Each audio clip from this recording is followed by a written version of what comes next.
Benedict, mabilis bang napaalis ang barkong ito ng China at ano yung mga ginagawang hakbang ng Philippine Coast Guard para masiguro na hindi makakalapit sa Zambales itong Chinese Coast Guard vessel? Bandang umaga aga, strategic maneuvering yung ginawa ng Philippine Coast Guard para mabilis na maitaboy itong Chinese Coast Guard vessel na lumalapit dito sa may Zambales. Bukod dito ay nagsagawa rin ng kada oras na radio challenge ang mga tauhan ng PCG na lula ng BRP Cabra.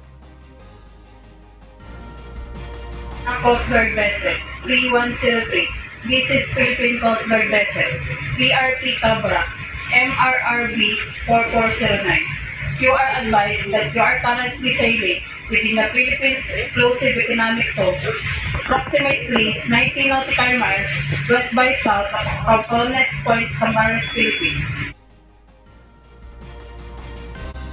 Sa ngayon ay naitaboy at nasa 80 nautical miles na itong CCG vessel na 3103.